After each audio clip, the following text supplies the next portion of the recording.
Hi, I'm Dharma Bodhi, and I've spent the better part of my life studying the Shiva yoga tradition from India and the Tibetan yoga tradition from Dzogchen.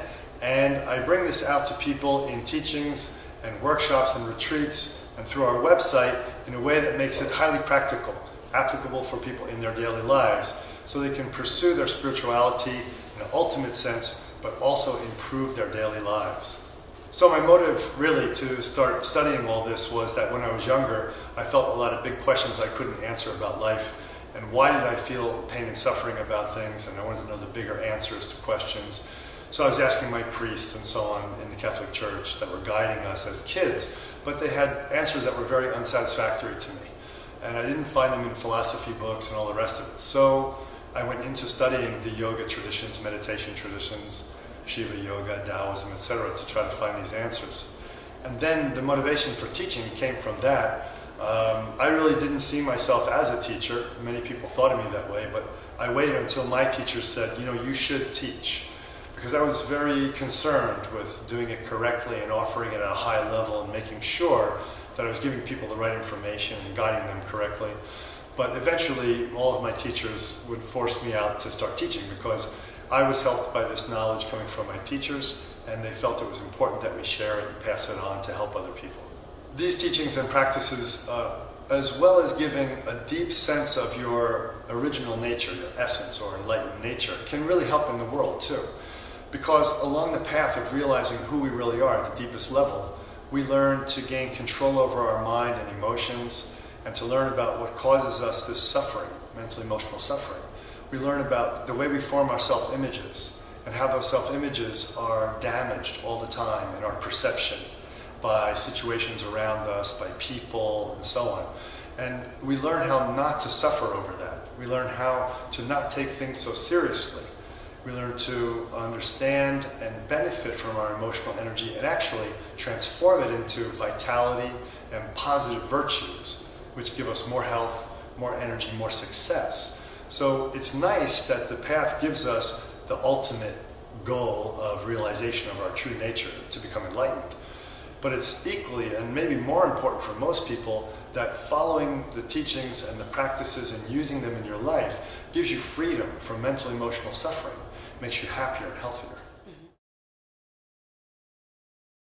The truly important aspect of the way we teach comes from our tradition itself, that recognizes that human beings are composed of three components: our body and our physical activity, our energy and our emotion state, and our mind itself, thinking, clarity, intuition, all that.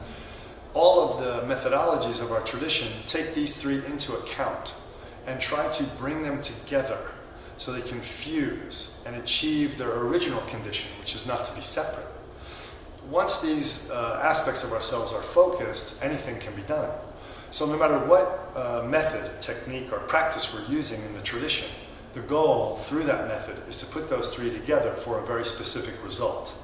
And that's what makes learning the Tantric Yoga or the Mahasiddha tradition fun and interesting. Because it's not just sitting down and learning something and memorizing it. It's not just meditating, sitting still. It's working with self-discovery. It's working with our emotional energy, our vitality, our physical energy of breath and posture and movement. It's working with meditation and the way our imagination and conceptual mind works.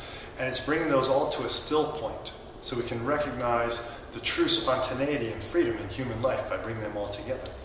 So in general, when we teach somebody this kind of a system, over thousands of years our masters have refined the steps. And clearly we can move a person through progressive understanding and increasing their energy and vitality and openness by releasing more and more of the limiting conditions on the mind and inhibitions and conditions on the energy system of the person. So there has been, for thousands of years, a very step-by-step progressive process that we utilize in our system of bringing someone through these stages of development. And that's great, because without that type of systematic approach, we really don't know where we are, and we don't know what the final fruit of the path is, and whether we'll actually have that result. That's what's missing for most modern developed traditions that I see now. They have some good spiritual teachings, and they have a few good techniques pulled from here or there, but it lacks an overall cohesiveness of a path with clearly definable steps and stages, so I can find myself and know what practice and what ideology is appropriate for each stage. Because we change at every stage. We should eat differently at every stage of development. We should move differently. We should be thinking differently. We have to have different types of meditation at each stage, and so on. So coming up, we are going to serve everybody's needs by providing really specific courses on self-development. The 6 realms teachings teach us about ourselves and how our mind can fixate with our emotions in 6 different ways that cause us suffering. We're going to learn how to identify them, and we're going to learn the meditation practices for transforming those limitations into really beautiful experience of healthy, healing, energy, happiness, virtues, right? That course is coming up. Also, we're going to be looking at the ancient system of yoga, the very traditional system of yoga that has not been taught out of secret societies in India for hundreds of years. And we're going to offer an instructor program here at Source Creation for that style of yoga called Trika Mahasiddha Yoga, as well as a retreat just for the person to experience this type of yoga for their own practice if they don't want to be an instructor. That's coming up as well. One of the great tools that we had to learn in Tantric Yoga to become an Acharya, or a lineage holder teacher, is astrology. Astrology, more than being a way to gain advantage about the world, knowing when this is going to happen and how I can get more money or a more better job or something, spiritually speaking, we use astrology to understand our karmic limitations and how we can focus on certain areas of our life with specific practices to break free from that.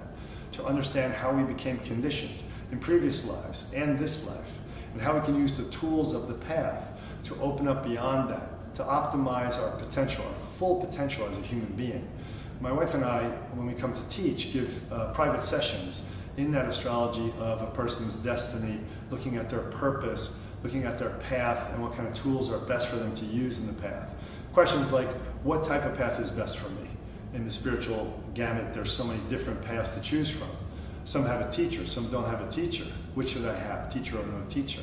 And then once I'm in that path, what category of practices, we say, what's the best entry point, would be best for me? Through the mind training, or through the body training, or through the energy training, or through all of them? All this can be shown in the astrology from Tantric Yoga perspective. We can lay out a course, a path for a person, show their aptitudes and capacities, and take best advantage of all the opportunities to grow based on the karmas.